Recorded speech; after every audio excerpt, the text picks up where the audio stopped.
മുല്ലപ്പെരിയാർ അണക്കെട്ടിലെ സുരക്ഷാ ക്രമീകരണങ്ങൾ വിലയിരുത്തുന്നതിനുള്ള ഉന്നതതല യോഗം ഇന്ന് ചേരും. ജലവിഭവ വകുപ്പ് മന്ത്രി PJ ജോസഫിന്റെ അധ്യക്ഷതയിൽ ഇടുക്കി കളക്ടറേറ്റിലാണ് യോഗം ചേരുന്നത്. ജലനിരപ്പ് ഉയർന്ന സാഹചര്യത്തിൽ മുല്ലപ്പെരിയാർ ഉപസമിതി നാളെ അണക്കെട്ടിൽ പരിശോധന നടത്തും. ഇതിനിടെ ജലനിരപ്പ് കുറയ്ക്കാൻ നടപടി സ്വീകരിക്കണമെന്നാവശ്യപ്പെട്ട് സുപ്രീം കോടതിയെ സമീപിക്കാൻ മുല്ലപ്പെരിയാർ സമരസമിതി തീരുമാനിച്ചു.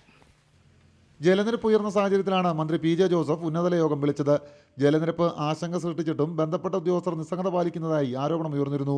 വേണ്ടത്ര സുരക്ഷാ മുന്നൊരുക്കങ്ങൾ സ്വീകരിക്കുന്നതിൽ ജില്ലാ ഭരണകൂടം വീഴ്ച വരുത്തുന്നതായി തീരദേശത്തെ ജനങ്ങൾ വിമർശനം ഉന്നയിച്ചിരുന്നു. ഈ സാഹചര്യത്തിലാണ് മന്ത്രി ഉന്നതതല യോഗം വിളിച്ചത്. 10:30 ഇടുക്കി കളക്ടറേറ്റിലാണ് യോഗം. വിവിധ വകുപ്പുകളിലെ ജില്ലാ ഓഫീസർമാർ യോഗത്തിൽ പങ്കെടുക്കും. അതേസമയം ആശങ്കപ്പെടേണ്ട സാഹചര്യമില്ലെന്ന് ജില്ലാ കളക്ടർ ചുമതല വഹിക്കുന്ന ADM VR മോഹനൻപിള്ള പറഞ്ഞു. എല്ലാ ഒരുക്കങ്ങളും പൂർത്തിയായിട്ടുണ്ട്. ഏത് സാഹചര്യവും നേരിടാൻ സജ്ജമാണെന്നും മോഹനൻപിള്ള പറഞ്ഞു. യാതൊരു തരത്തിലും ഭയപ്പെടാനുള്ള സാഹചര്യമില്ല. കാരണം ഇപ്പോൾ കാലാവസ്ഥ വളരെ അനുകൂലമാണ്. അതുപോലെ തന്നെ മഴ ഈ വൃഷ്ടിപ്രദേശത്തും അതുപോലെ തന്നെ ഡാമിലേക്ക് ഒഴുകിയെത്തേണ്ട സ്ഥലത്തും തന്നെ മഴ പെയ്യുന്നില്ല. അതുകൊണ്ട് തന്നെ നമുക്ക് ഭയപ്പെടേണ്ട യാതൊരു സാഹചര്യമില്ല. ജലനിരപ്പ് ഉയർന്ന സാഹചര്യത്തിലാണ് മുല്ലപ്പെരിയാർ അണക്കെട്ടിലെ ദൈനംദിന കാര്യങ്ങൾ വിലയിരുത്താൻ മേൽനോട്ട സമിതി നിയോഗിച്ച ഉപസമിതി നാളെ അണക്കെട്ടിൽ പരിശോധന നടത്തുന്നത്.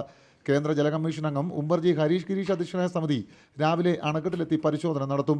ഇതിനിടെ മുല്ലപ്പെരിയാർ അണക്കെട്ടിൽ മഴയുടെ അളവ് കുറഞ്ഞിട്ടുണ്ട്. ജലനിരപ്പ് ഉയർന്നതിനെ തുടർന്നാണ് സുപ്രീം കോടതിയെ സമീപിക്കാൻ മുല്ലപ്പെരിയാർ സമരസമിതി തീരുമാനിച്ചത്. ജനങ്ങളുടെ ആശങ്ക കണക്കിലെടുത്ത് വിഷയത്തിൽ അടിയന്തരമായി ഇടപെടണമെന്നാവശ്യപ്പെട്ടാണ് സുപ്രീം കോടതിയെ സമീപിക്കുന്നത്. ഇന്നലെ ചേർന്ന കേന്ദ്ര കമ്മിറ്റി യോഗത്തിലാണ് തീരുമാനമുണ്ടായത്.